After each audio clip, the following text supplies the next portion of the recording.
Bonjour à toutes et à tous. Bonjour chers téléspectateurs d'Ecclesia TV. J'ai la joie de me tenir devant vous pour partager ensemble, et je pourrais dire, pour nous disposer à entrer dans la semaine la plus importante du christianisme, c'est-à-dire la semaine sainte. La première question qu'il voudrait se poser, c'est qu'est-ce que la semaine sainte?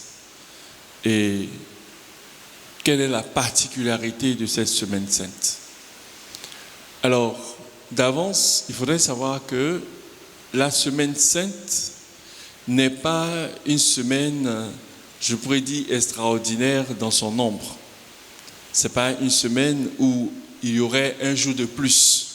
Non. La semaine sainte, comme le dit Saint Jean Chrysostome, est la grande semaine, non parce qu'elle a plus de jours que les autres, ou parce que les jours sont composés d'un plus grand nombre d'heures, mais à cause de la grandeur et de la sainteté des mystères que l'on y célèbre. Voici ce qui marque la semaine sainte: la sainteté et la grandeur des mystères qu'on y célèbre. Dès lors, chaque jour de la semaine sainte est appelé saint. C'est pourquoi nous commençons, après le dimanche des Rameaux, lundi saint, mardi saint, mercredi saint. On constate que ces 3 jours ne sont de manière ordinaire. Il n'y a rien de manière, je pourrais dire, liturgie qui nous montre cette sainteté. Mais étant donné que ces 3 jours composent la semaine sainte, c'est en ce sens que nous avons lundi, mardi, mercredi saint, qui nous donne la grâce d'entrer dans le Triduum pascal. Triduum pascal qui renferme le jeudi saint, le vendredi saint et le samedi saint. Et le dimanche qui devient le dimanche de Pâques. Alors, nous allons commencer déjà à voir ensemble le premier jour de notre semaine sainte qui est le dimanche des Rameaux. En ce jour, nous dit le cérémonial des évêques, l'Église entre dans le mystère de son Seigneur crucifié, mis au tombeau et ressuscitant, qui par son entrée à Jérusalem a donné le présage de sa gloire. Les chrétiens portent des rameaux en signe du triomphe royal que le Christ a remporté en succombant sur la croix. Selon la parole de l'apôtre, nous souffrons avec lui pour être avec lui dans la gloire. En Romains chapitre 8, verset 17, l'apôtre Paul. Le lien entre les deux aspects du mystère pascal seront donc mis en lumière dans la célébration et la catéchèse de ce jour. Alors, il est à noter que le dimanche des Rameaux marque le début de la semaine sainte. Les rameaux bénis ces jours-là sont le signe de la victoire de la vie sur la mort et le péché. Depuis 1985, à l'initiative de Jean-Paul II, ce dimanche est devenu aussi la fête des jeûnes dans chaque diocèse du monde. Le dimanche des Rameaux est l'entrée de la semaine sainte.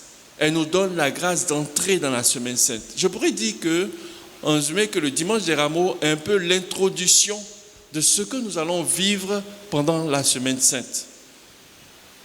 La gloire de Dieu qui est révélée par la bénédiction des rameaux et dans la liturgie de la messe, la lecture de la Passion qui, déjà d'avance, nous prédispose à vivre la Passion, la mort de notre Seigneur Jésus-Christ.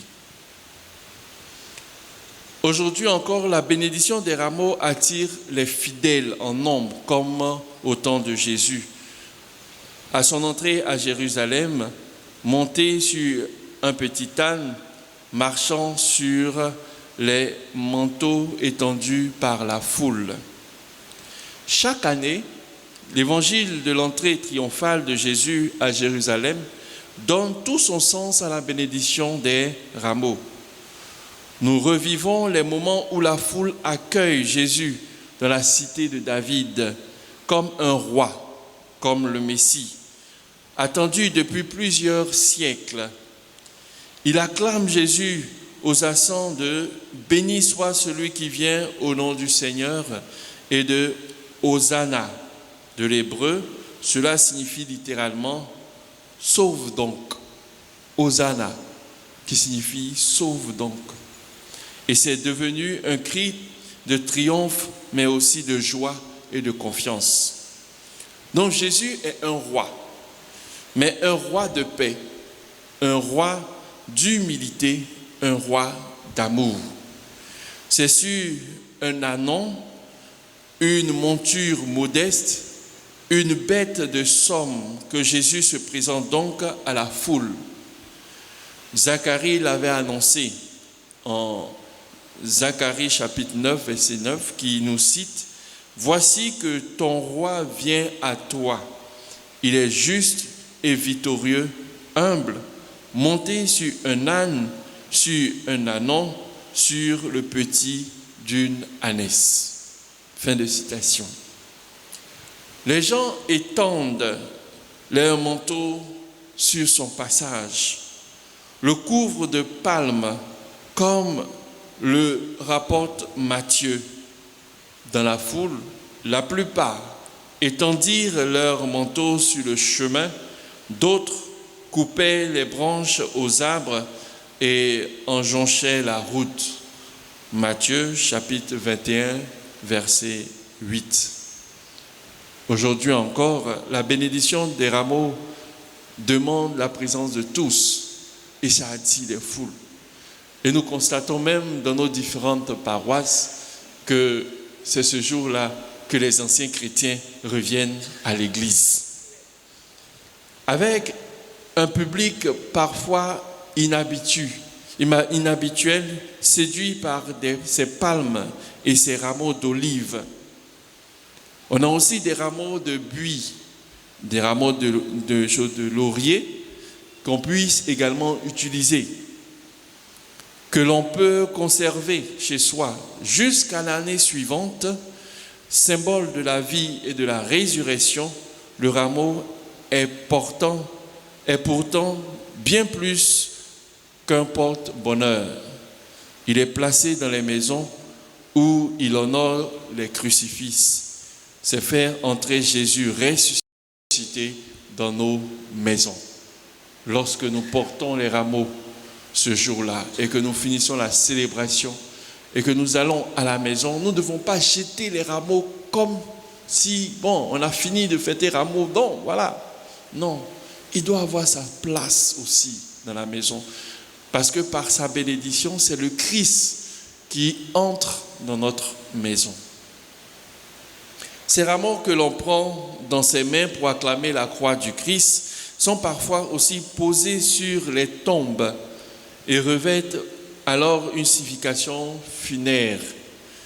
Ce n'est pas seulement pour honorer la mémoire d'un être proche, mais c'est aussi pour manifester son propre espoir de voir renouveler et fleurir sa foi en la résurrection de Jésus-Christ et en celle de nos morts. D'autant plus que par les rameaux, nous exprimons la résurrection, nous manifestons la victoire de Jésus sur la mort. Donc poser des rameaux, je peux dire au cimetière aussi, a un sens. C'est l'espérance que nous traduisons par la résurrection de nos proches et la communion à, la résurrection de Jésus. Après avoir béni les rameaux, nous avons la procession. Le plus souvent, les paroisses organisent une procession. Mais avec l'événement, de la Covid, il est restreint de ne pas organiser de procession. Mais je pensais que la liturgie propose toujours la grâce de faire la procession. Dans les grandes villes, l'assemblée peut réunir jusqu'à plusieurs milliers de personnes.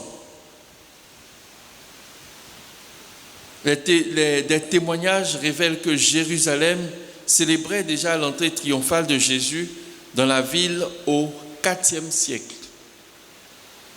Jérusalem célébrait l'entrée triomphale de Jésus au IVe siècle. Une pèlerine du nom d'Égérie, qui a parcouru la Terre Sainte en l'an 380, en témoigne dans un manuscrit retrouvé en 1884. De Jérusalem, la procession se répand dans le monde entier. Donc, ça vous dit que la procession des rameaux a son origine à Jérusalem. Et c'est là que l'Église a pris sur elle la grâce de pouvoir faire la procession des rameaux. Alors, cette dernière nous décrit en disant « Quand approche la 11e heure, c'est-à-dire 17 heures chez eux, 17 heures chez nous plutôt, on lit le passage de l'Évangile où les enfants, avec des rameaux et des palmes, accourent au-devant du Seigneur en disant « Béni soit celui qui vient au nom du Seigneur ». Et aussitôt, l'évêque se lève avec tout le peuple et alors, du haut du mont des Oliviers, on vient tout le monde à pied. De Jérusalem, la procession se répand dans tout l'Orient et fait du dimanche inaugural de la Semaine Sainte le dimanche des Palmes. Le dimanche des Palmes. C'est un autre nom que nous donnons aussi au dimanche des Rameaux. Le dimanche des Palmes. Les palmes. Des palmes. Voilà. Puis, au début du 7e siècle, elle gagne l'Espagne et probablement la Gaule, attestée au 9e siècle, puis se développe largement dans tout l'Empire carolingien. Donc voici un peu l'évolution de la procession des rameaux jusqu'à ce que ça arrive, je pourrais dire, dans l'Église catholique. Comme j'ai eu à le dire, ce dimanche aussi est marqué par la lecture de la passion de notre Seigneur Jésus-Christ.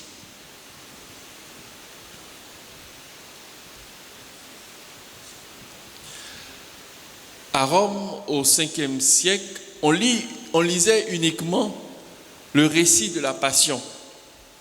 C'est au début du XIIe siècle, au moment où les usages franco-germaniques pénètrent à Rome, à la suite de sa propre décadence liturgique, que la procession des palmes est mentionnée dans les livres romains.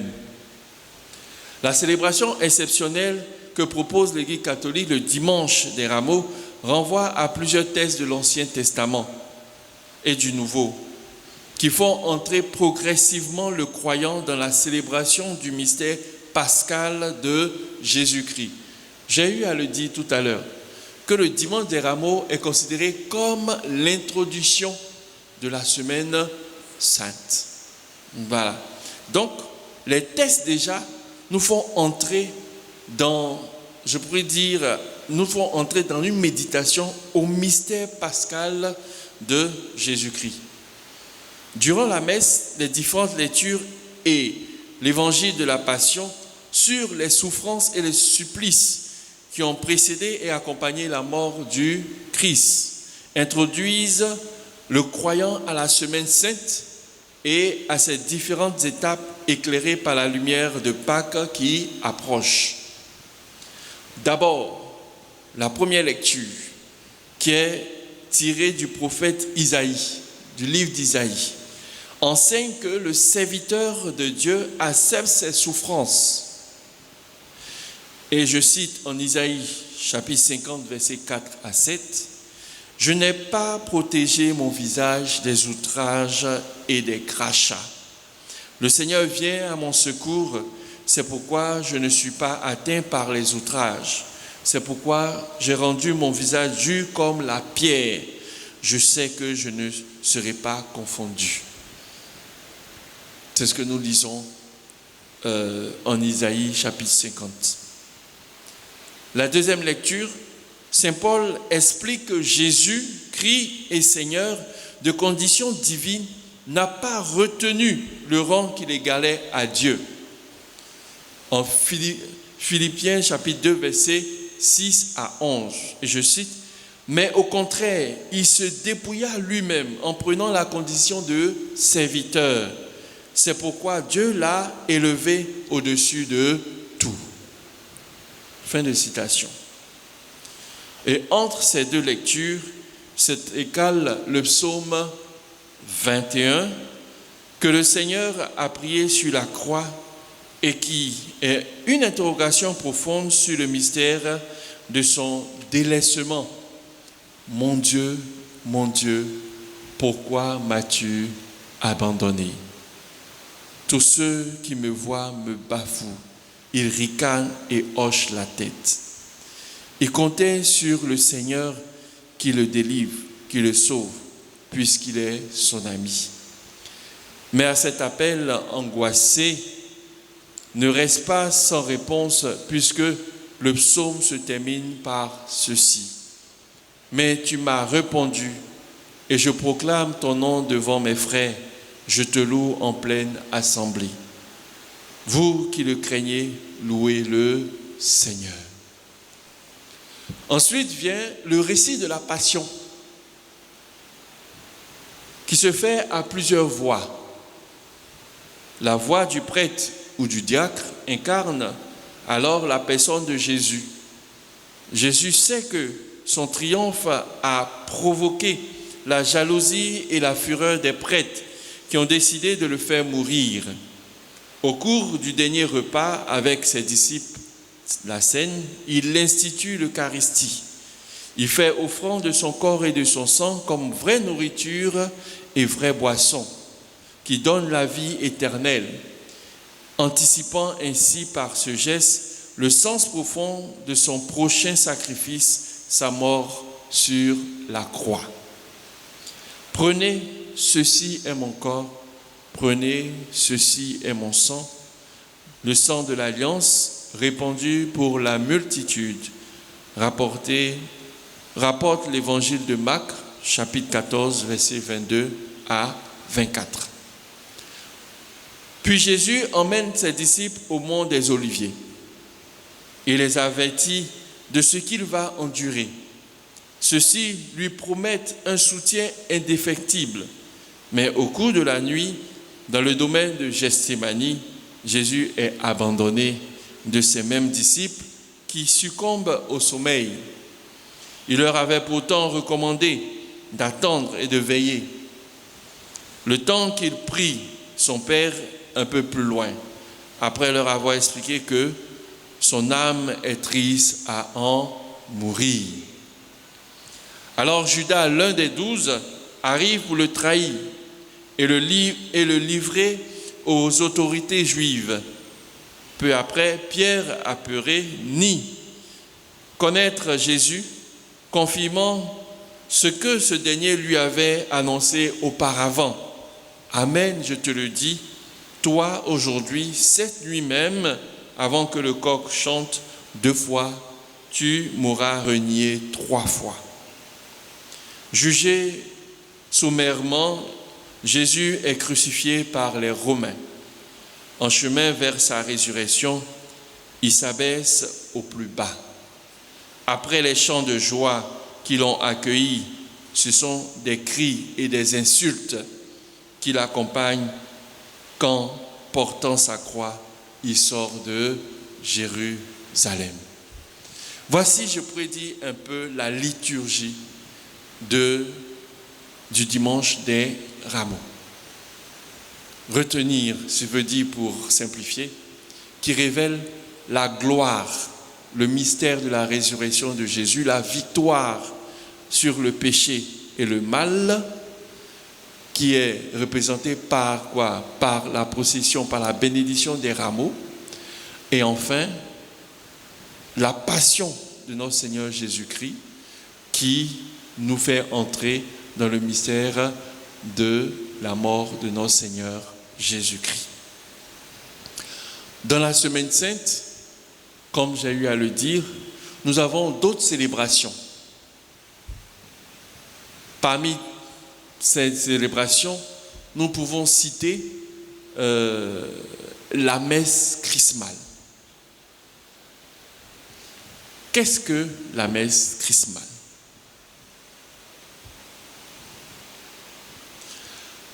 Alors, dans la liturgie, il est recommandé la célébration de la messe chrismale le jeudi matin. Plus précisément, le jeudi matin. C'est ce que la liturgie recommande. Mais, pour des cas, je dis pastoraux, il nous est demandé de pouvoir célébrer cette messe hors du jeudi, un autre jour, mais proche de Pâques. C'est pourquoi vous allez constater que différents diocèses décident de célébrer cette messe soit le lundi saint, le mardi saint ou le mercredi saint. Donc voilà. Il faudrait savoir que le terme chrismal vient du grec chrisma, qui signifie huile. La tradition explique que cette messe soit organisée au plus près de celle du jeudi saint. À Rome, par exemple, cette messe chrismale est célébrée le jeudi matin. Tandis que, je pourrais dire dans d'autres diocèses, et je pourrais prendre exemple notre diocèse, cette messe est célébrée le mardi à 9h30. C'est également au cours de cet office que les prêtres du diocèse renouvellent l'engagement pris au moment de leur ordination. C'est la raison pour laquelle les prêtres du diocèse s'y retrouvent et concélèbrent autour de leur évêque. Tous vêtus de la couleur liturgie blanche qui évoque la joie, la pureté et la gloire de Dieu. Et c'est aussi à cette messe que l'évêque bénit les huiles et consacre le saint crème. Donc, c'est pour dire que la liturgie de la messe chrismale a 2 points focaux. La bénédiction des huiles et le renouvellement des promesses sacerdotales des prêtres. L'huile, symbole majeur des sacrements. C'est pendant cette liturgie que l'ordinaire du lieu, c'est-à-dire l'évêque, bénira les 3 huiles qui serviront à la célébration des sacrements. Il s'agit tout simplement d'huile d'olive, comme en Palestine autrefois. Donc c'est l'huile d'olive que nous utilisons pour ces 3 huiles. La première huile est celle des catéchumènes, qui servira lors des différents scrutins précédant le baptême et qui symbolise la force et la lutte contre le mal. L'huile des catéchumènes. C'est ce qui est utilisé pendant ce que nous appelons les scrutins, pour donner la force aux catéchumènes qui marchent vers le baptême. La deuxième huile est celle pour le sacrement des malades, qui servira au moment de l'extrême onction, voire pour administrer l'onction des malades. Elle est là aussi un symbole de force, parce que lorsque dans la liturgie de l'onction des malades, lorsqu'on applique l'huile des malades, c'est en vue de pouvoir porter la force aux malades, afin qu'ils puissent se rétablir. Et comme il s'agit d'une onction, on l'a fait pénétrer dans la peau. C'est une manière de dire que la grâce de Dieu vient imbiber notre personne, notre humanité et notre histoire, avec sa dimension de salut. La troisième huile est le Saint-Crème, qui servira pour la célébration du baptême, des ordinations et de la confirmation. Elle est l'huile la plus importante des trois. Elle est parfumée de manière spécifique avec du baume. Elle symbolise, quant à elle, notre communion avec Dieu et le Christ. Et toutes ces huiles sont bénies par l'évêque. Le deuxième point de cette messe chrismale, l'unité dans le diocèse. Tout le presbytérium et les fidèles sont invités à cette célébration qui manifeste l'unité de la communauté diocésaine autour de son évêque. C'est l'office par excellence que l'on pourrait appeler la messe du peuple de Dieu, même si elles le sont toutes. Toutes les composantes du peuple de Dieu y sont représentées. C'est une manière de redire qu'au cours de la Semaine Sainte et avant le Triduum, tous les baptisés se donnent les moyens de ce sacrement pour pouvoir signifier ce qui va se passer dans ces jours saints, le mystère pascal dont nous sommes rendus participants par notre baptême. Les scrutins sont la prière de l'Église pour les catéchumènes afin qu'ils soient, comme le Christ, des lutteurs contre le mal et suffisamment forts pour choisir le bien. Alors, tout ceci pour dire que à la rénovation, nous renouvelons nos promesses sacerdotales, mais aussi nous demandons aux fidèles de s'unir en leur demandant de prier pour leurs prêtres, de prier pour leur évêque.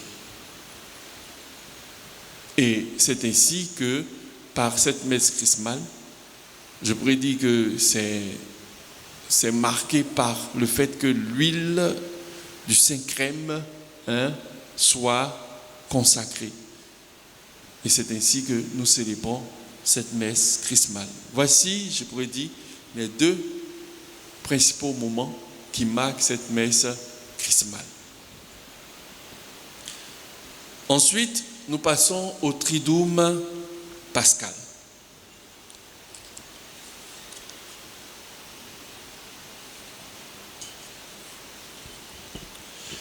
Alors, le Triduum pascal, ce temps est rythmé par 3 liturgies importantes qui suivent les derniers jours de la vie terrestre de Jésus.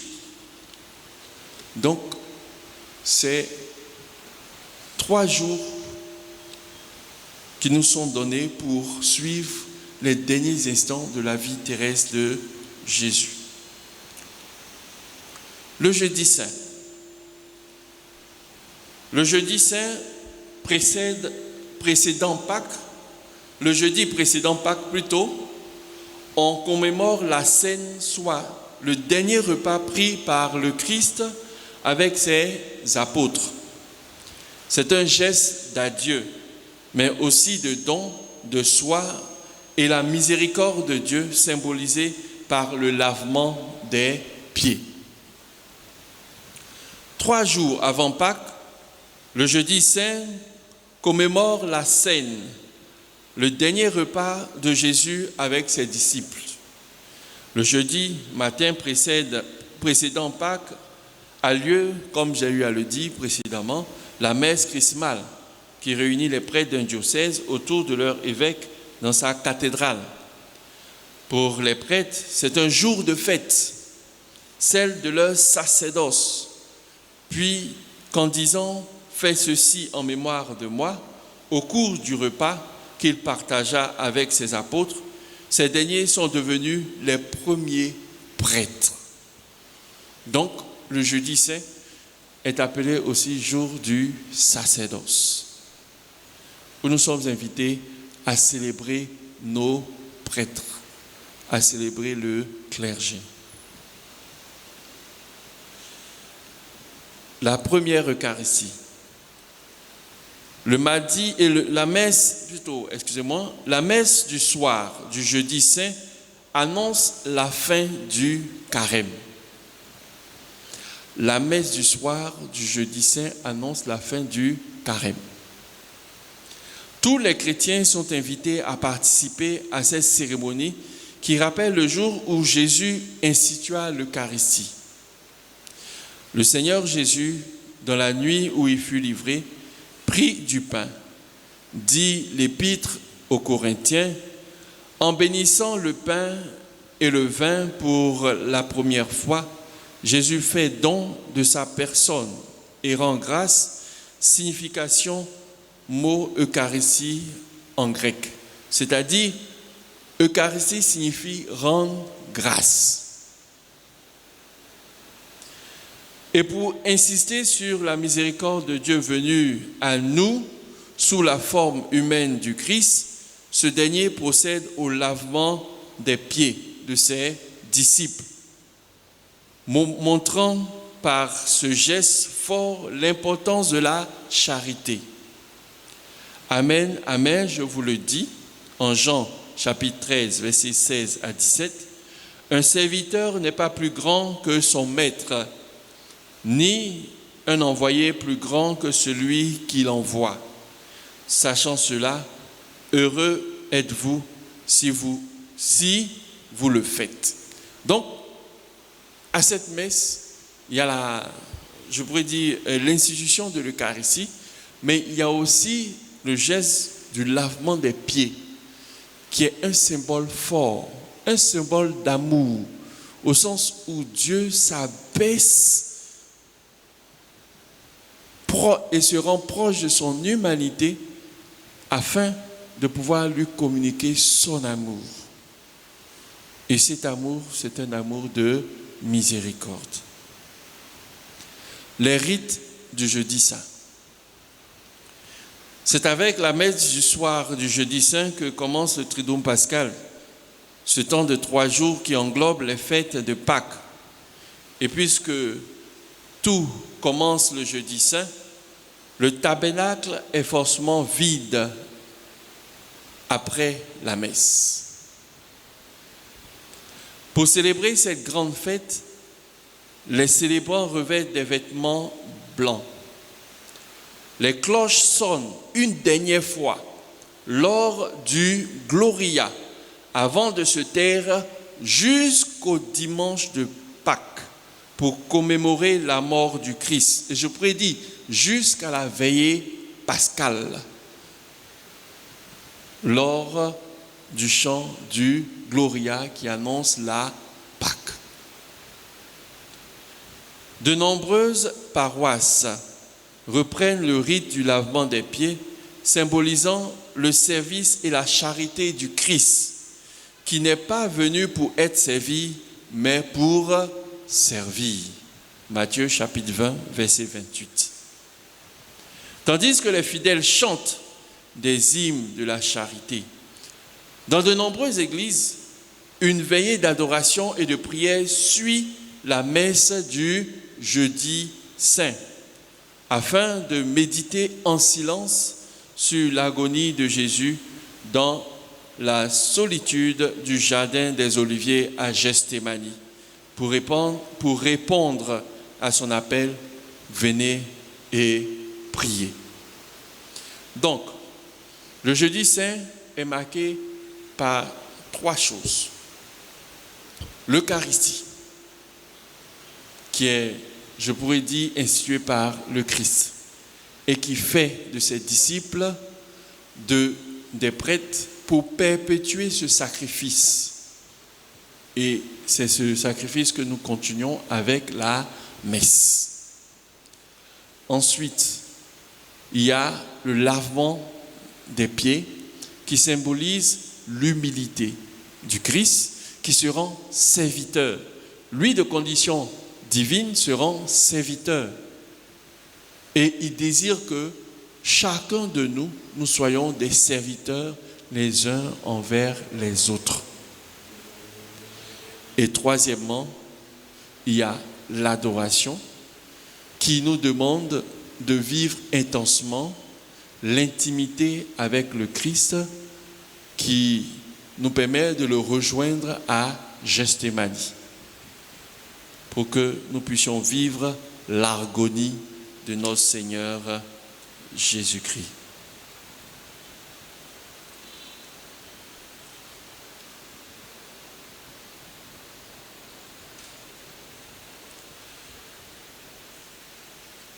Ensuite, nous avons le vendredi saint.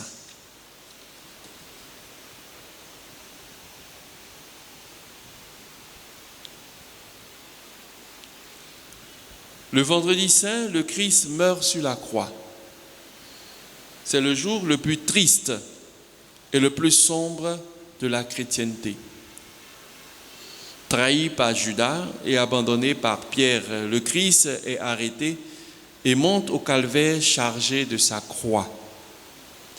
L'office du vendredi saint est centré sur la proclamation du récit de la passion et propose aux fidèles un chemin de croix qui suit les étapes de la passion du Christ. Dans les églises, il n'est pas rare qu'on voile les statues ou les représentations du Christ en signe de deuil.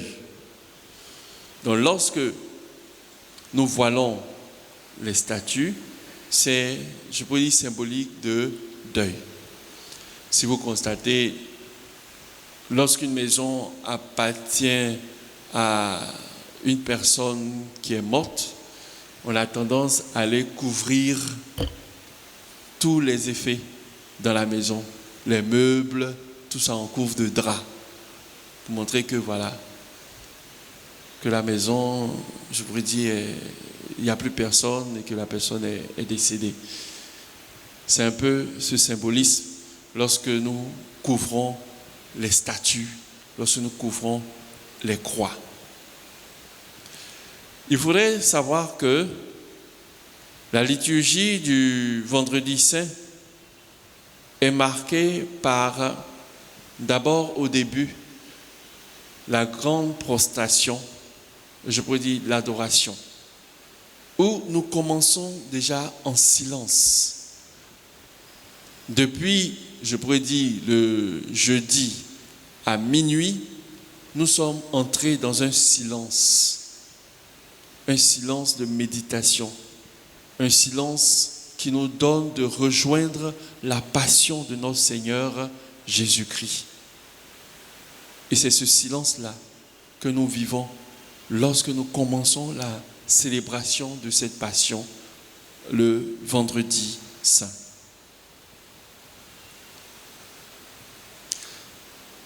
Et à la suite de cela, nous avons la liturgie de la parole.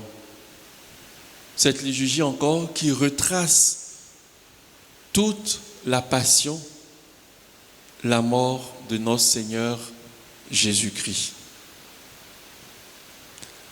À 15h, de manière générale, nous faisons le chemin de croix. Et encore, au cœur de cette célébration, nous sommes invités à méditer véritablement les textes qui nous rappellent véritablement cet engagement que le Christ a pris pour pouvoir nous apporter le salut jusqu'à la mort sur la croix. Ensuite, nous avons la vénération de la croix. La vénération de la croix qui est pour nous le respect de ce bois de salut que le Christ a utilisé pour que nous puissions être rachetés, pour que véritablement nous puissions être relevés, pour que nous puissions recevoir de Dieu son amour, sa miséricorde, qui nous plonge dans le pardon de tous nos péchés. Et après la vénération de la croix, nous avons la communion. C'est le seul jour où l'Église ne célèbre pas de messe. Alors, la communion que nous prenons sont les hosties consacrées du jeudi saint qui ont servi à l'adoration. Et ce jour-là, il est demandé de pouvoir, finir la communion. Il est recommandé de finir la communion, qui est pour nous, je pourrais dire, signe de la mort de notre Seigneur Jésus-Christ. Pour qu'il n'y ait plus de présence du Christ. Voilà. Et pour marquer ce lien, je pourrais dire, de passion, c'est ce jour aussi l'Église recommande la visite aux malades. C'est ce jour aussi que l'Église recommande la visite aux malades. Parce que les malades, eux aussi, s'unissent dans la passion de notre Seigneur Jésus-Christ par leur état. Donc, à ce niveau, ils s'unissent à la passion, donc nous leur portons le Christ, afin que le Christ puisse leur fortifier dans leur souffrance. Et après la communion, il est recommandé à la fin de nos célébrations de se retirer en silence. Mais malheureusement, nous constatons que c'est après nos célébrations qu'il y a beaucoup de bruit dans nos églises. Je ne sais pas pourquoi. Si c'est ce moment-là que nous devons nous donner des nouvelles, mais il est nécessaire que nous puissions sortir en silence. Lorsque nous quittons le cimetière de manière générale, il est difficile de parler. On a la gorge nouée. Et souvent, nous marchons en silence du cimetière jusqu'au domicile du défunt. C'est cette marque-là, je pourrais dire, c'est cet esprit que nous devons avoir. Le Christ est mort. Nous sommes dans le deuil. Et nous devons garder ce silence intérieur, et qui est aussi un silence méditatif.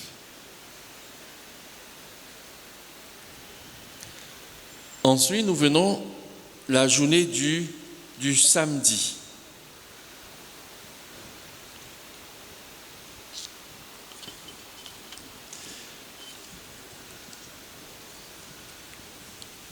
Le samedi est un jour de silence et d'attente.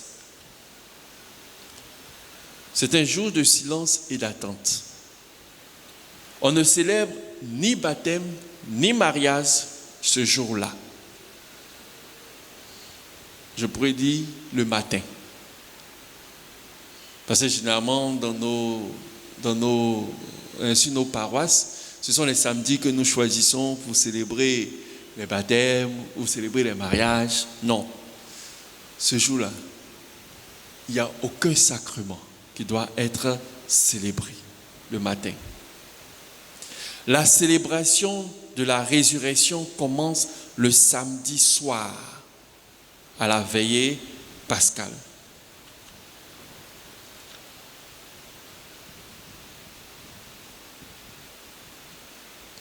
La célébration de la nuit du samedi saint au dimanche de Pâques est une veillée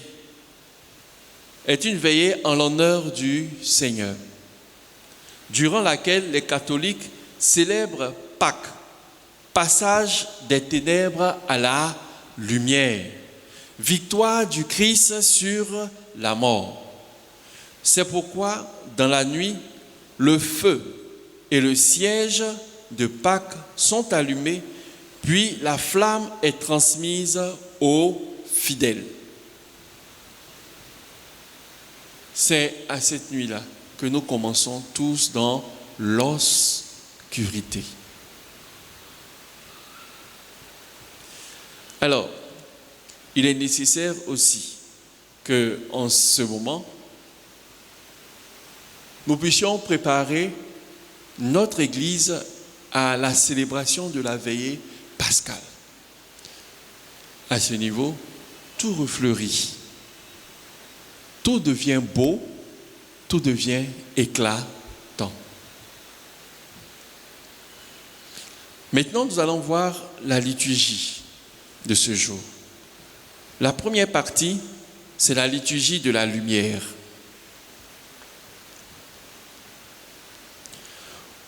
Au début de la vigile, l'Église est plongée dans l'obscurité. À l'extérieur, on allume un feu auquel est allumé le siège pascal. Ce siège pascal qui représente le Christ lui-même. Ce siège représente la lumière du monde, qu'est le Christ. Le diacre ou le prêtre avance dans l'Église encore sombre. Il s'arrête à 3 reprises et proclame « Lumière du Christ ». Et à ce moment, l'Assemblée répond « Nous rendons grâce à Dieu ». Je pourrais dire que à ce moment, c'est comme si nous nous trouvons dans un tunnel sombre et nous avançons sans que nous voyions la lumière. Et au fur et à mesure que nous arrivons au bout du tunnel, c'est la lumière qui apparaît.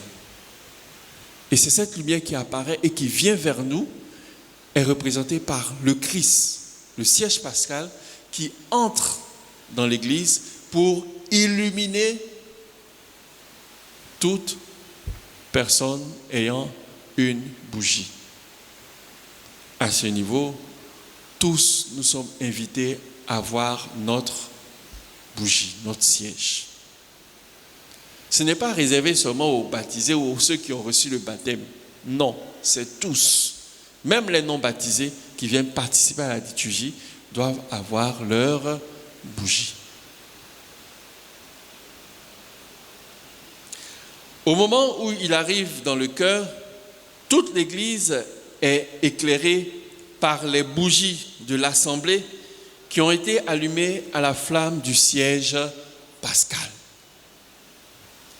Il y a d'abord le feu qui devient lumière, la lumière du siège pascal qui, au cours de la procession à travers l'Église, enveloppée dans l'obscurité de la nuit, devient une vague de lumière et nous parle du Christ comme véritable étoile du matin, qui ne se couche pas éternellement, du ressuscité en qui la lumière a vaincu les ténèbres. Ensuite, nous vient l'exultète. L'exultète. L'exultète. L'-E-X-U-L-T-E-T. L'-E-X-L-T-E-T.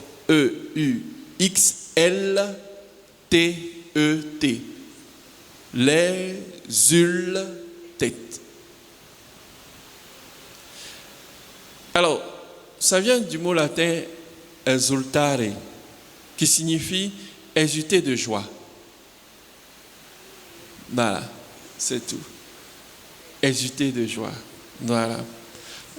Qui proclame la victoire de la lumière sur les ténèbres et annonce la résurrection du Christ. Le grand hymne de l'exultète que le diacre ou le prêtre chante au début de la liturgie pascale nous fait encore remarquer d'une façon très discrète un autre aspect. C'est-à-dire que le chant part de l'histoire du peuple d'Israël jusqu'à l'événement de la personne du Christ qui devient la lumière qui nous est donnée par sa résurrection. Et c'est après les utêtes que les lumières sont allumées dans l'Église. La deuxième partie de notre liturgie, c'est la liturgie de la parole. Lors de la Vigie pascale, l'Église propose une relecture de l'histoire du salut depuis la création. Ainsi, les lectures tirées de l'Ancien Testament sont au nombre de 7. Puis vient l'épître de Saint Paul aux Romains et enfin l'évangile de la résurrection. Les lectures sont entrecoupées de psaumes et d'hymnes. Au cours de la liturgie de la parole, chaque lecture est liée à une prière qui nous rappelle les bienfaits de Dieu dans la création, où Dieu recherche à toujours sauver son humanité. Je pourrais dire, il cherche à sauver l'humanité depuis la création jusqu'à l'avènement de notre Seigneur Jésus-Christ. À travers une grande vision panoramique, l'Église veut nous conduire tout au long du chemin de l'histoire du salut, depuis la création, à travers l'élection et la libération d'Israël, jusqu'au témoignage prophétique, grâce auquel toute cette histoire se dirige toujours plus clairement vers Jésus-Christ. La création, l'histoire de l'élection et de la libération d'Israël, les témoignages prophétiques, et tout cela, c'est pour nous diriger vers l'événement de la résurrection de notre Seigneur Jésus-Christ. Dans la tradition liturgique, toutes ces lectures ont été appelées prophétiques, même quand elles ne sont pas directement des annonces d'événements futurs.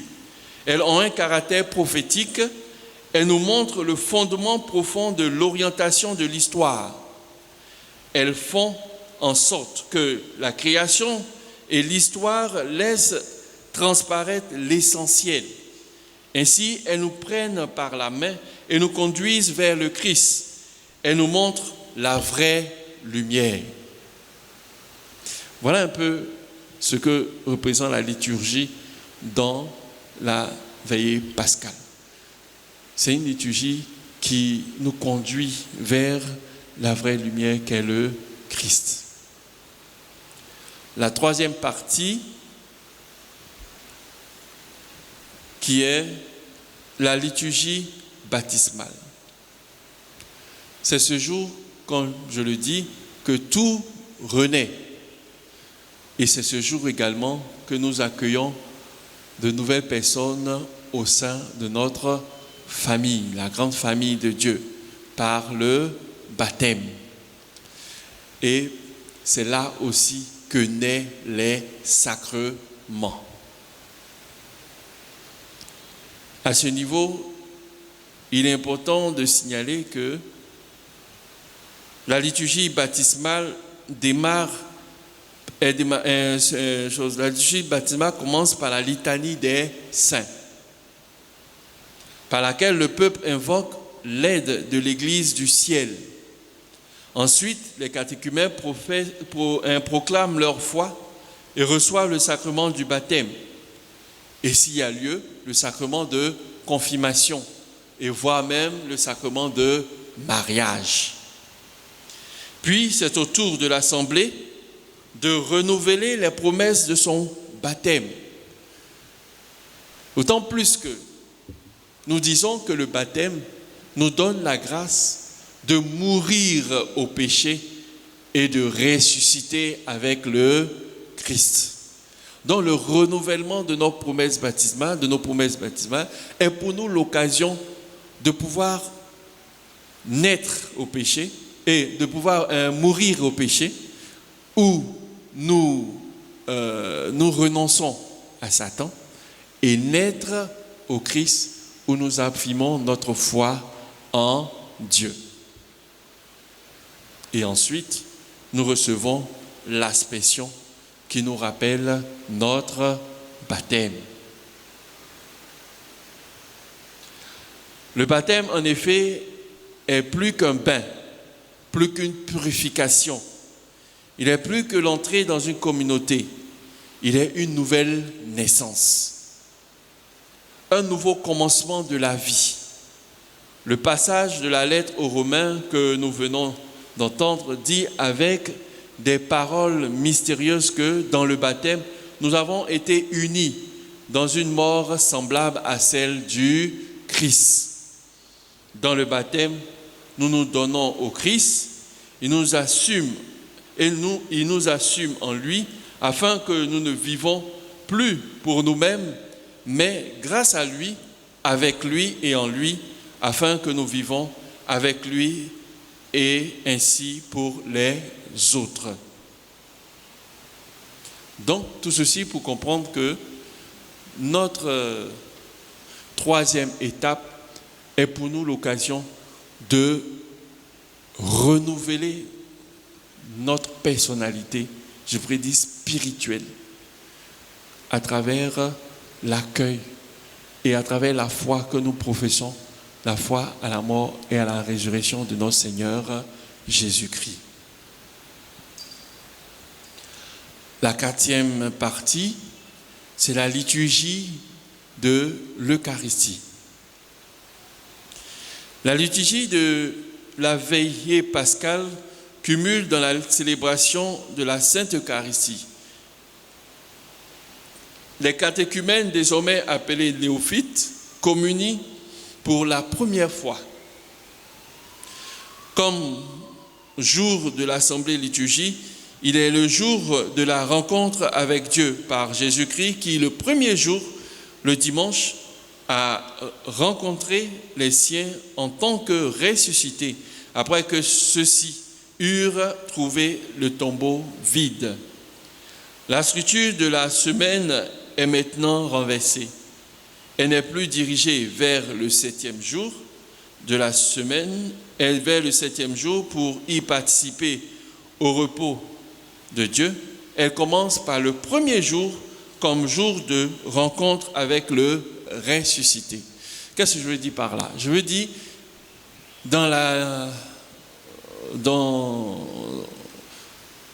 chez les chrétiens, surtout chrétiens catholiques, il est défini que le premier jour, c'est quand?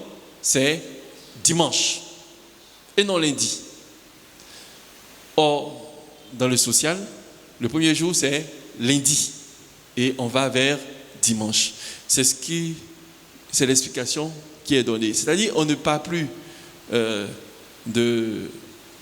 la structure ne part plus de la semaine vers le Christ ressuscité, mais c'est plutôt maintenant du Christ ressuscité que nous vivons la semaine.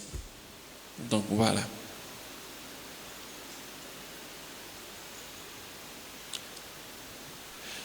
Et cette rencontre se renouvelle sans cesse dans la célébration de l'Eucharistie, où le Seigneur vient de nouveau au milieu des siens et se donne à eux, se laisse, pour ainsi dire, toucher par eux, se met à table avec eux. C'est pourquoi on pourrait comprendre que les dimanches de carême ne sont pas pour nous chrétiens jours de jeûne. Parce que le dimanche est toujours la célébration de la résurrection de notre Seigneur Jésus-Christ. Quel que soit le temps de l'Avent, le temps de carême, le temps pascal, c'est encore plus accentué, et aussi le temps ordinaire. C'est pourquoi l'Église ne recommande pas que nous jeûnons les dimanches, parce que c'est toujours jour de résurrection pour nous.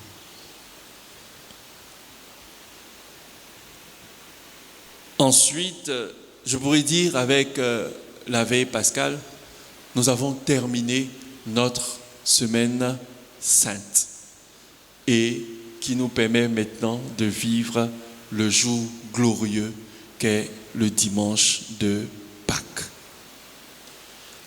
En un mot, la semaine sainte est pour nous l'occasion de vivre ce passage comme l'a fait le peuple d'Israël au désert vers la terre promise.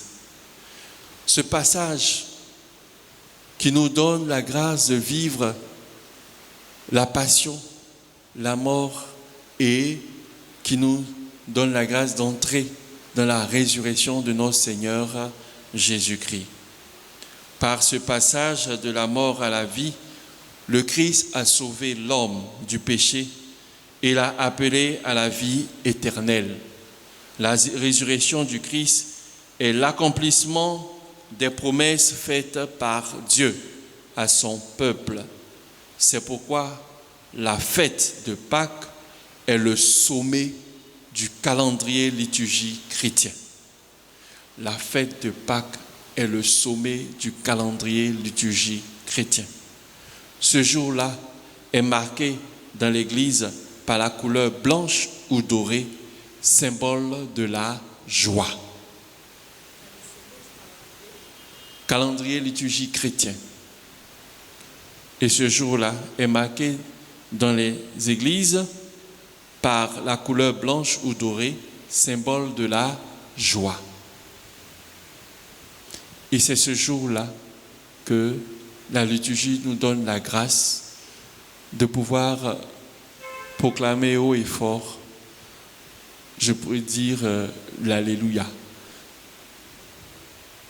L'hymne de l'Alléluia qui est proclamé déjà à la veillée pascale pour annoncer la résurrection de notre Seigneur Jésus-Christ. Il est nécessaire de comprendre que toute cette liturgie nous invite personnellement à pouvoir participer à cette gloire que Dieu nous donne. La gloire d'être fils de Dieu et la gloire de pouvoir participer à la résurrection de notre Seigneur Jésus-Christ. Ainsi, nous pouvons comprendre que du samedi saint au dimanche de Pâques, nous vivons intensement la joie d'être ressuscités avec le Christ. Dans le temps, je pourrais dire jadis, la célébration de la vigile, c'est-à-dire de la veillée pascale, se faisait tout le long de la nuit, jusqu'au petit matin. Et c'est au fur et à mesure que la liturgie s'est raccourcie. Merci de ce temps que nous avons passé et merci aussi pour l'attention.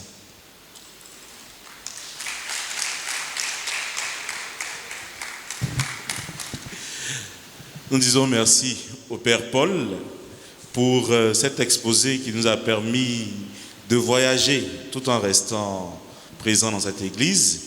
Nous avons pu comprendre le sens de cette semaine sainte, mais certainement il y a encore des zones d'ombre ou des petites questions à poser.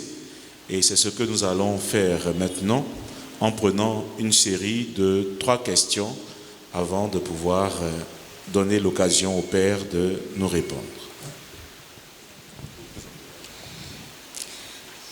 Bonjour frères et sœurs, bonjour mon Père, c'est Mademoiselle Quadio. J'ai 3 questions. La première est la suivante. Lors de la célébration du feu, le samedi saint, pourquoi on ne célèbre pas cela avec les paroissiens? Je veux dire en groupe. Parce que j'ai célébré cela une fois sur ma paroisse. C'était ma toute première fois où je voyais tout le déroulé de la célébration. Comment les paroles du prêtre et les points qu'on mettait sur la bougie. Et j'étais vraiment tellement émerveillée de voir ça. Et je me demandais pourquoi on ne faisait pas ça devant tout le monde. En tout cas, j'étais très contente. Et puis, on rentrait tous ensemble avec les bougies dans l'église. Ça, c'était ma première préoccupation. Ma deuxième préoccupation, il y a un de nos prêtres, le lavement des pieds. L'année, là, il a pris 12 femmes. Il a lavé les pieds des 12 femmes. Et il a expliqué cela que maintenant, les femmes évangélisent maintenant. Donc pour lui, c'était une manière pour lui pour dire que les femmes peuvent évangéliser, pour encourager les femmes à évangéliser. Bon, j'aimerais savoir, est-ce que c'est un peu liturgique, quoi? Ma troisième question, sur ma paroisse encore, le samedi saint, vous avez dit que c'est le silence. Et sur ma paroisse, il y a les femmes de la Légion de Marie qui vont, puisque toutes les statues sont fermées, et elles vont au pied de à la grotte. Jean parlait dit Yako à Maman Marie. Elles font le chapelet. Puisque toutes les statues sont fermées. Ça rime à quoi? Est-ce qu'il y a une signification à ça? Puisque le prêtre autorise cela. Puisque toutes les statues sont fermées. Dans ce cas, on ne doit pas aller dire Yako à la Vierge Marie, puisque tout est fermé. Voici mes 3 préoccupations. Mon père, je pense qu'on va commencer par ces 3 préoccupations et puis ensuite donner la possibilité aux autres. D'accord. Alors la première question, il s'agit de la préparation du siège pascal. La préparation du siège pascal se fait à tout instant. Ça ne se fait pas hors de la liturgie, même si le missel, la liturgie, recommande à faire cette préparation de manière facultative. C'est-à-dire, on peut le faire comme on peut ne pas le faire. Si on ne le fait pas, c'est-à-dire le prêtre a déjà préparé le siège pascal en mettant les grains d'encens sur le siège pascal. Mais dans la liturgie, on le fait.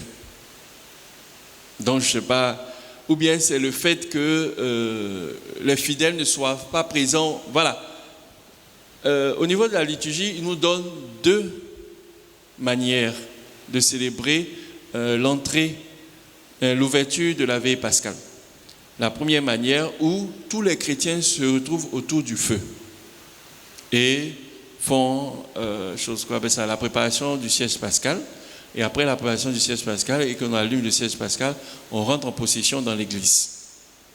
Ça se fait.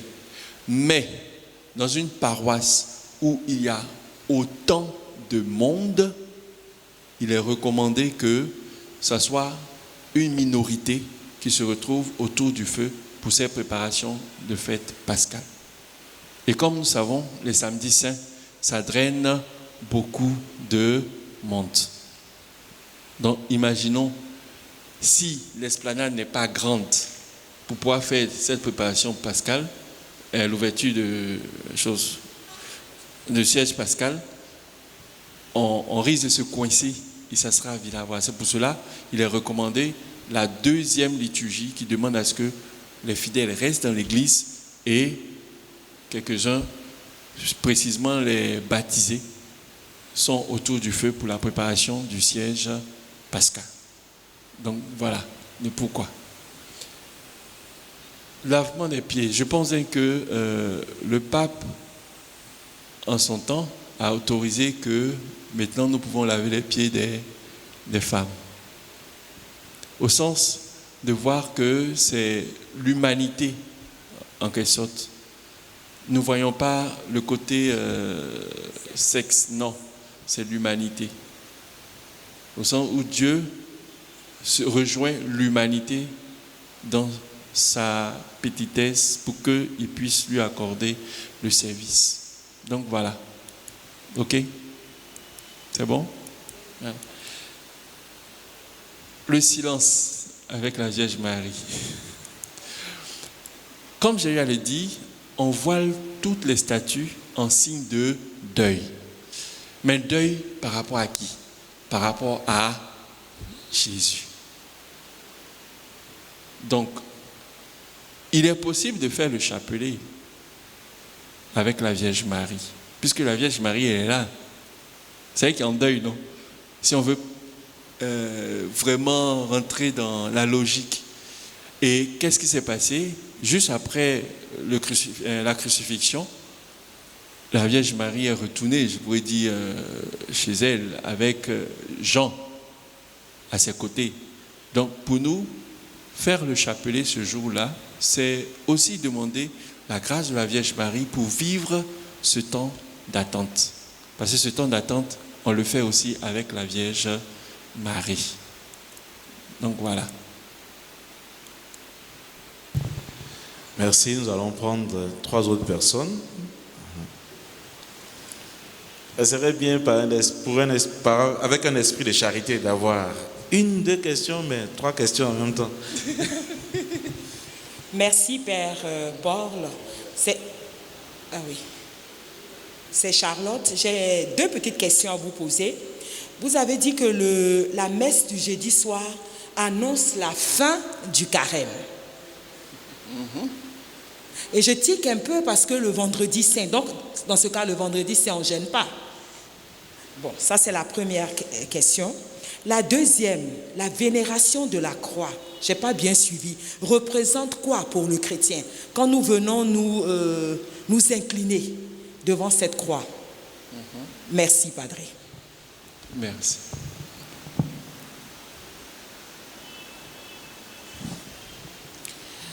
Mon Père, juste pour savoir, lorsque le siège pascal est entré dans l'Église après l'exultète, pourquoi est-ce que l'Église reste encore dans l'obscurité? Parce que j'ai remarqué qu'on n'allume pas les lumières, nous sommes éclairés par les bougies et on fait les lectures avec les bougies. Juste pour savoir, puisque le siège pascal, il est déjà allumé. Ça annonce la résurrection du Christ. Ou bien? Merci.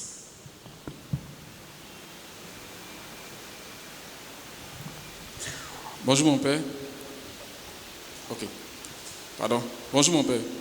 J'aimerais savoir, les 7 textes de l'Ancien Testament lus avant l'Épître aux Romains et l'Évangile, sont-ils obligatoires lors de la veille pascale? Ensuite, dans la liturgie, je pense au niveau de l'Eucharistie, on entend souvent dire « Heureuse la faute que nous valut pareil Rédempteur ». Bon, en fait, j'aimerais plus comprendre ce que ça voudrait dire profondément. Et puis, bon, mon Père, est-ce que vous pouvez nous fredonner un peu l'exultète?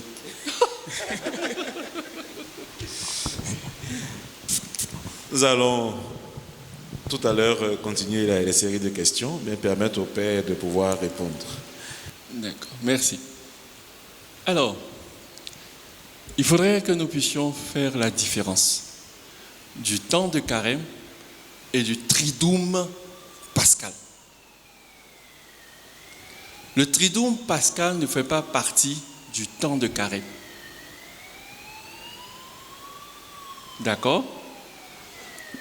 Les 3 jours, c'est pour célébrer la Pâque de notre Seigneur Jésus-Christ. Or, la Pâque de notre Seigneur Jésus-Christ, il faut dire, c'est un cheminement qui commence par l'institution de l'Eucharistie qui est liée à sa croix et sa mort et la résurrection de notre Seigneur Jésus-Christ. Donc, c'est le triduum pascal. C'est pour ça que nous appelons cela triduum pascal. Le temps de carême s'arrête, ça finit le mercredi saint. Voilà. C'est là que nous, si vous remarquez, à partir de cet instant, nous ne portons plus le violet.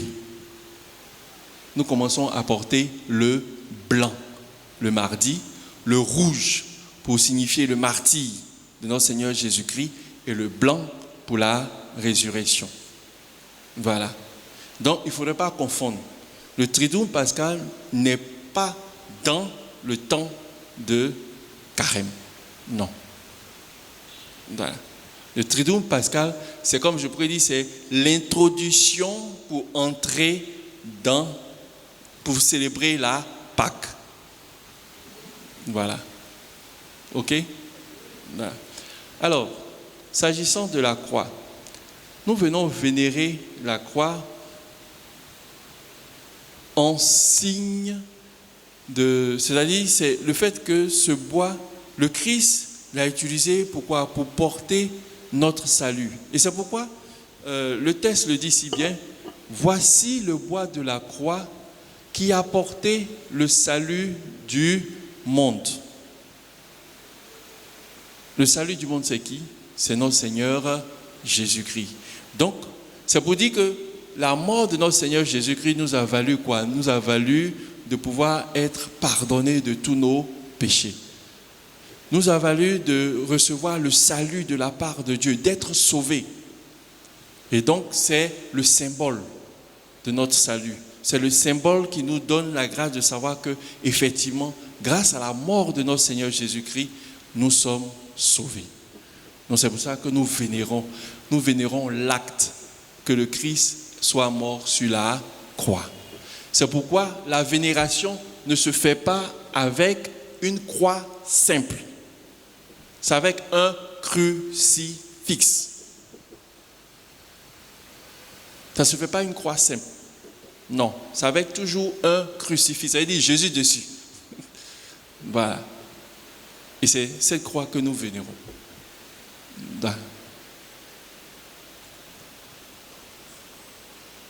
Après les ultètes, pourquoi nous lisons encore sous les bougies, c'est ça? Nous ne lisons pas le reste des textes sous les bougies. Je sais où vous voulez en venir.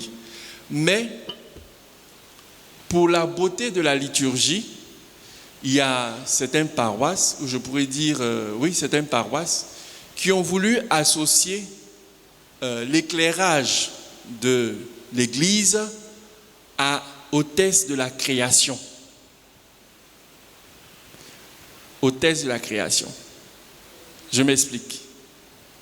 Après les utètes, normalement, effectivement, toutes les lumières s'allument. Ça, c'est ce que la liturgie demande. Mais c'est-à-dire dans la liturgie, il y a des innovations pour donner un peu sens au texte de la création, où le premier jour, une partie de l'église s'allume, le deuxième jour, une partie de l'église s'allume, le troisième jour jusqu'au 7e jour où l'autel s'allume. Et ensuite, les autres textes sont lus vraiment avec l'éclairage. Sinon, à mon avis ou de ma connaissance, nous ne lisons pas les autres textes sous chose. Ah, ok. Bon, maintenant, c'est chose, il faut dire, c'est d'ordre pastoral. Si certaines paroisses attendent jusqu'au Gloria, parce qu'avec le Gloria, c'est une manière d'ajouter, voilà. Donc je pense bien que c'est dans cet esprit-là que les gens, certaines paroisses tardent à allumer. Voilà. Merci. Pour les tests, effectivement, les 7 tests ne sont pas obligatoires. Mais il y a les tests obligatoires que nous devons lire. La création et le test de l'Exode, la libération du peuple d'Israël. Ce sont les tests obligatoires dans le choix des choses, parmi les 7 tests. D'accord? Maintenant, au niveau de l'exutète, où nous parlons de heureuse faute qui a valu, voilà. L'heureuse faute, c'est qui? C'est Judas, la trahison de Judas, la faute de Judas. Vous voyez? C'est-à-dire, Judas l'a trahi. Donc, il a trahi pour le tuer. C'était dans un but, pour, je pourrais dire, achever, voilà. Mais, au contraire, cette trahison a valu notre salut. Parce que si Jésus n'est pas mort, vaine est notre, nous dit Saint Paul. D'accord? Maintenant, le chant de l'exutète. Je pensais que je vais salmodier lorsque nous allons finir. Voilà, je vais terminer les questions et à la fin, nous allons faire la prière avec le chant de l'exégèse. Voilà. Nous allons prendre encore une autre série de questions. Venez. Merci mon Père pour cet enseignement. Alors moi ma question se situe au niveau de la liturgie de la veille pascale. Vous avez dit qu'elle permet aux catéchumènes de communier pour la première fois. Alors j'aimerais savoir s'il s'agit de la communion avec la parole ou de la communion eucharistique.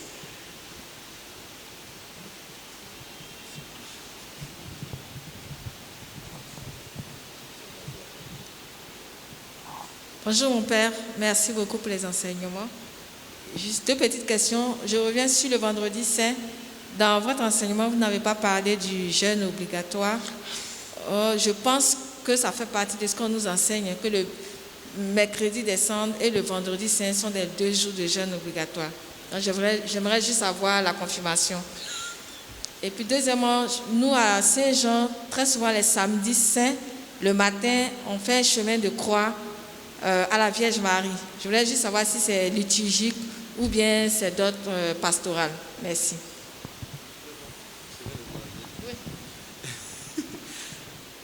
Vous avez une autre question? Oui, venez.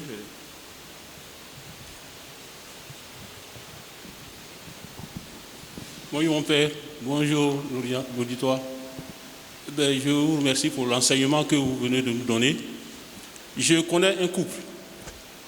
Monsieur aime beaucoup madame. Et madame aussi aime beaucoup monsieur. Mais le vendredi soir, le vendredi saint, la nuit, se sont battus tout le temps. Et nous arrivons au samedi saint. Alors, selon l'enseignement que je viens de recevoir, le samedi, c'est un jour de silence, comme vous l'avez dit. Est-ce qu'ils doivent demander au prêtre aller voir le prêtre pour se confesser ou bien de ne pas se confesser? Et nous rentrons en quelque sorte dans l'affaire de Pâques, le dimanche. Alors, vous venez en quelque sorte m'éclaircir sur ce petit point. Parce que vous avez dit que le samedi, on ne donne aucun sacrement. Merci, mon Père. La dernière question.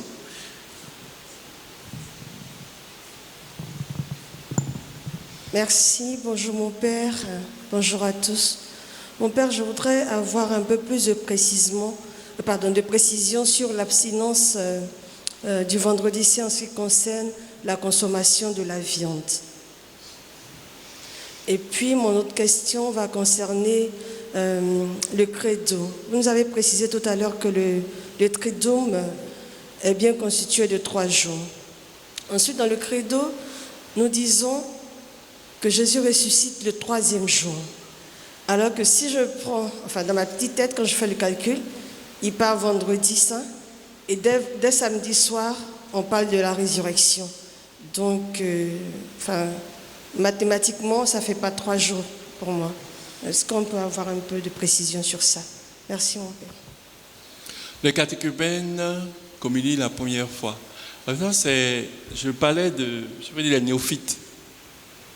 Ceux qui ont reçu le baptême le jour, la nuit de Pâques. C'est d'eux que je parle, qui reçoivent la première fois l'Eucharistie. Donc voilà. Okay. Vendredi saint, jour de jeûne obligatoire. Oui, effectivement. Voilà. C'est pas... Bon, là, comme je parlais de la liturgie, donc c'est pour ça que je n'ai pas trop touché ce domaine. Mais sinon, le vendredi saint, c'est jour de jeûne obligatoire. Voilà. Et je rebondis en même temps sur la question de la consommation de la viande. Voilà. C'est purement, je prie, dans l'esprit de respecter le fait que le Christ soit mort sur la croix. C'est un symbole. Donc manger une viande, c'est un peu comme dénaturer un peu l'esprit du Christ qui se donne à nous. C'est ça. C'est pour ça l'Église a demandé de ne pas manger de viande ces jours-là. Voilà.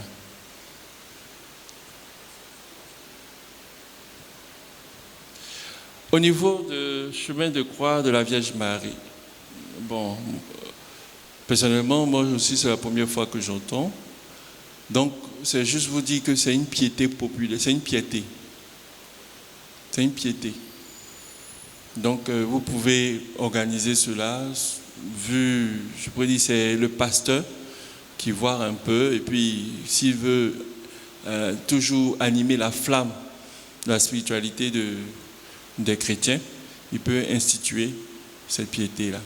Mais sinon, personnellement, la liturgie ne demande pas qu'il y ait quoi que ce soit. Voilà, un peu dans ce sens. La confession. Alors, effectivement, ce jour, on ne reçoit pas des choses de sacrement, effectivement. Voilà. Donc, il n'y a pas de confession. C'est pourquoi, pour une meilleure organisation, il est demandé il est programmé une période de confession avant les festivités pascales. Voilà. Donc, c'est un peu dans ce sens. Mais, si il y a, je pourrais dire, un danger, là, maintenant, la loi saute.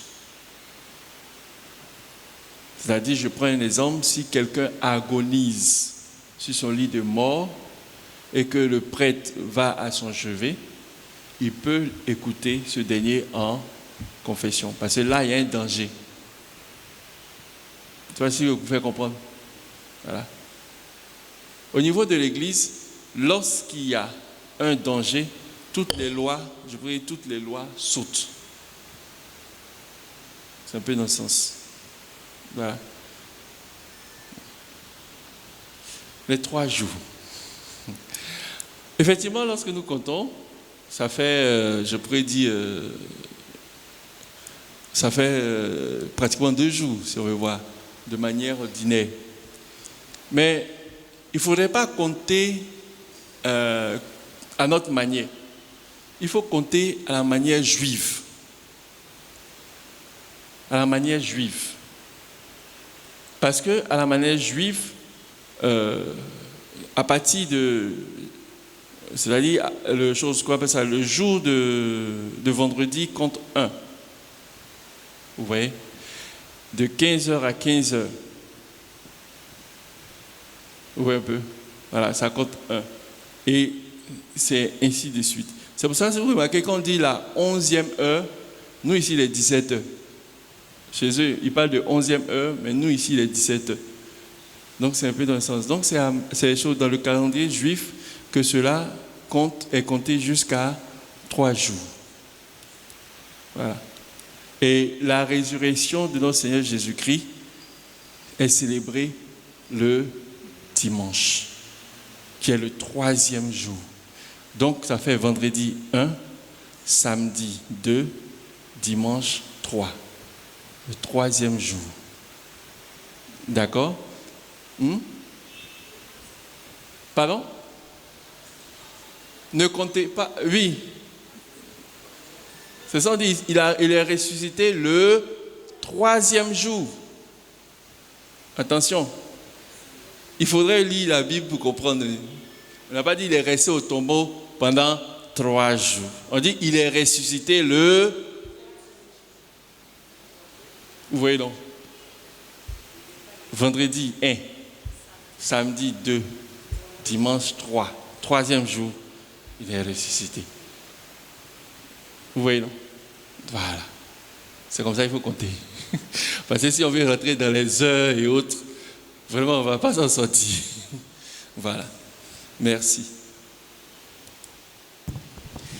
Nous allons prendre encore une autre série de questions. Venez.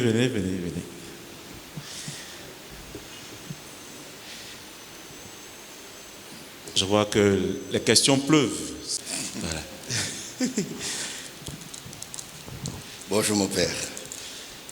Merci beaucoup pour votre enseignement qui, moi, m'a fait vraiment plaisir. Et puis pour d'autres personnes aussi qui sont à l'extérieur qui ont bien compris. Mon père, les bergers de certaines communautés dites spirituelles envoient leurs fidèles dans les kiosques qui sont dans les églises là, se procurer l'huile d'onction, le sel d'exorcisme et la myrrhe.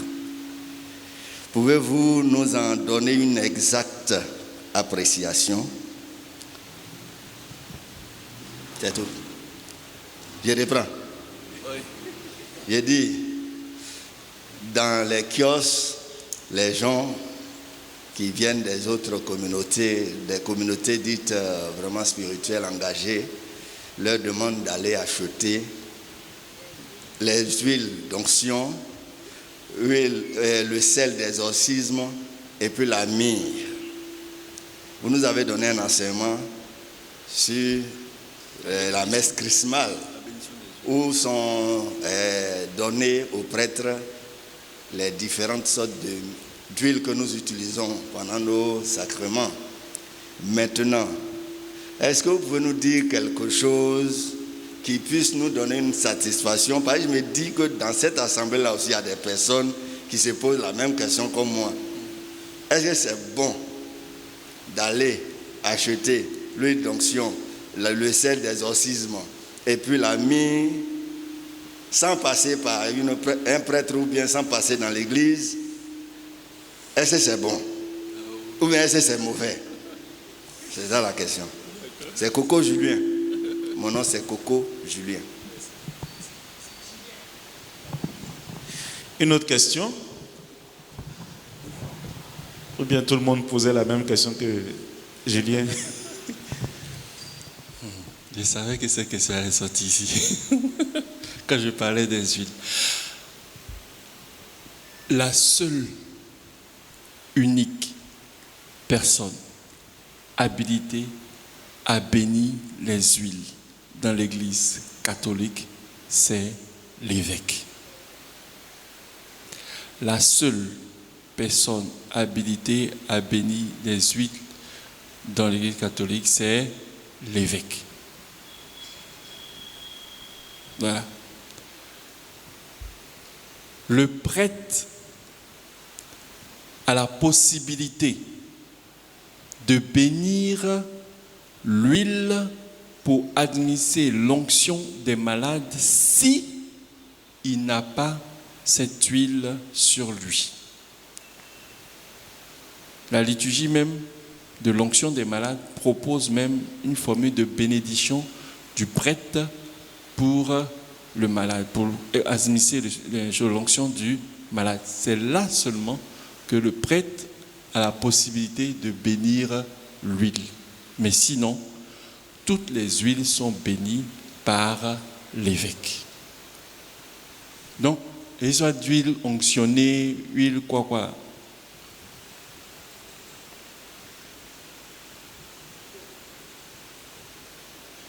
Généralement, on parle de huile. Quand on veut parler d'huile onctionnée et autres, là, c'est parce qu'ils se disent qu'ils prennent ces huiles-là sur la terre sainte, à Jérusalem. Et quand ils apportent, ils disent non, c'est l'huile qui vient de Jérusalem, donc c'est béni parce que ça vient de la terre sainte. Bon. Voilà. C'est un peu l'eau de Lourdes, n'est-ce pas? Non, c'est un peu dans ce sens. Mais sinon, la personne administrée à la chose à bénir, c'est l'évêque. Ça, c'est ce qu'il faut retenir. Voilà. Le sel est béni par les prêtres. Ça, ce sont des objets de piété qui font partie des objets de piété que le prêtre bénit. Donc voilà. Ça va? Bon. Venez. À vendre. Bon. Maintenant, les kiosques, ils sont habilités à vendre que l'huile, si c'est l'huile d'olive. Voilà. Mais pas l'huile bénite. Non. Les huiles bénites ne sont pas commerçables. Non. Pas du tout. Non. Parce que vraiment, si on voulait faire entreprise, on aurait dit à l'évêque de bénir barrique, nous, toi, après, puis on va venir vendre. Mais non. C'est parce que dans l'église, là, chaque objet a une signification et est utilisé pour un but bien précis. C'est pour ça qu'il y a l'huile des catéchumènes, comme on l'a dit, pour fortifier les catéchumènes dans leur marche vers le sacrement de baptême. L'huile des malades, pour administrer l'onction des malades. Et il y a le Saint-Crème pour la consécration des personnes et des objets. Voici les 3 huiles que l'Église catholique reconnaît. Il n'y a pas autre huile. OK? Voilà. Merci. Alors, mon père, je pense que sur cette histoire d'huile, nous allons vous laisser glisser parce que nous sommes à la fin de notre temps d'intervention. Merci pour la qualité de votre enseignement. À tous et à chacun, je vous dis aussi merci et nous allons nous mettre debout pour la prière finale, ponctuée de la psalmodie de quelques vers de l'exultet, comme promis. Au nom du Père et du Fils et du Saint-Esprit, qu'éclate dans le ciel la joie des anges, qu'éclate de partout la joie du monde, qu'éclate dans l'Église la joie des fils de Dieu. La lumière éclaire l'Église, la lumière éclaire la terre. Peuple, chantez, Christ est lumière, lumière pour le monde. Celui qui le suit ne marche pas dans la nuit, ne marche pas dans la nuit, tu l'éclaires.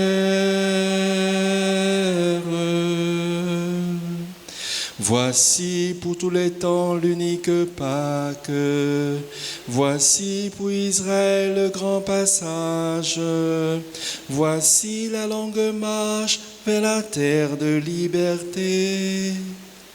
La lumière éclaire la route. Dans la nuit, ton peuple s'avance, libre, vainqueur. Christ, tu es lumière, lumière pour le monde. Celui qui te suit ne marche pas dans la nuit, ne marche pas dans la nuit, tu l'éclaires.